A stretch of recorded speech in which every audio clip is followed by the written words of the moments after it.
Our story begins when Zeus, king of the gods, pays an amorous visit to the beautiful maiden Alcmene, disguised as a Theban general. It was at this time that Hercules was conceived. In an uncharacteristically fatherly impulse, Zeus placed the child at the breast of Hera, his wife, while she slept so that Hercules might become immortal. Then Amphitryon, the general whose likeness Zeus borrowed, agreed to foster the child. No record exists of the circumstances which led to this decision, but they were assuredly uncomfortable for everyone involved. Hera was displeased. To get back at her philandering husband, she sent 2 snakes to kill the child in his crib. The infant Hercules' strength was such that he cheerfully throttled the snakes. Amphitryon tried his best to raise his son, but after a strongly worded argument with his music teacher, the relationship fell apart. It was decided that Hercules should seek his fortune elsewhere. While in Thebes, Hercules won many battles and eventually the hand of the city's princess.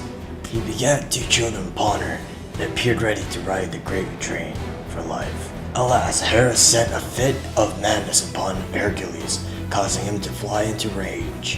When the madness cleared, the half-god found himself surrounded by the corpse of his wife and children and was overcome with remorse. Seeking advice from the Oracle Delphi, Hercules was told that he could atone for his crime only by serving his mortal enemy, the King Eurystheus, for 12 years. Little did he know that Hera had whispered in the ears of both the Oracle and the wicked king, so that when Hercules offered his service, he was given 10 impossible tasks.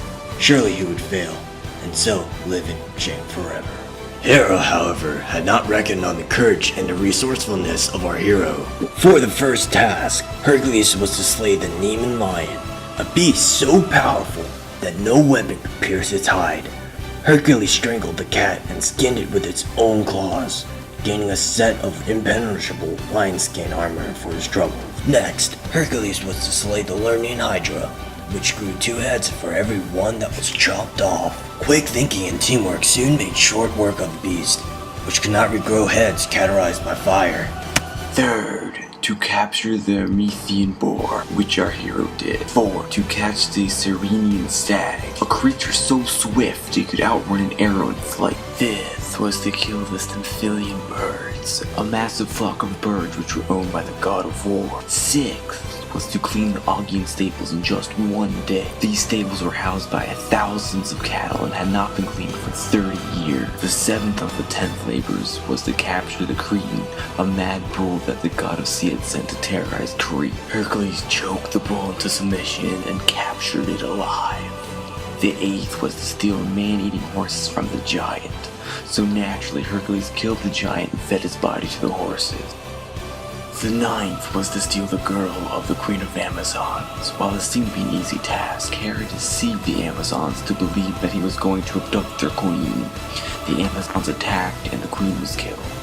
After this calamity, the girl was taken to the king. The final task for Hercules was to herd the cattle of Geron, a 3-headed monster with 3 bodies and a total of 6 arms. After killing his watchdog, he shot an arrow that had been dipped in the venomous Hydra blood, and Geron was dead, allowing Hercules to capture the cattle. After completing these 10 labors, Eurystheus claimed that the cleansing of the Argon stables and the killing of the Hydra were not done by himself. Thus, 2 more tasks were given. The 11th labor was to steal the apples of Hesperides. After some trickery, Hercules got the apples. The last and final labor for Hercules was to capture the Cerberus, the 3-headed dog. The god of the underworld agreed that Hercules take the dog as long as he used no weapons to capture Cerberus. Hercules was so strong that he was able to wrestle the dog into submission. Alas, our hero is redeemed. Unfortunately for our hero, his story doesn't end well. After Mary Dariana, a centaur tried to steal her away while pretending to help her cross the river. Seeing this in action, Hercules shoots him down. As the centaur is taking his last dying breath, he tricks Diana to tip Hercules' tunic in poisonous blood. When Hercules puts on the tunic, the pain is so great that he ends his own life on a funeral pyre. After his death, he was taken by the gods to Mount Olympus. The end.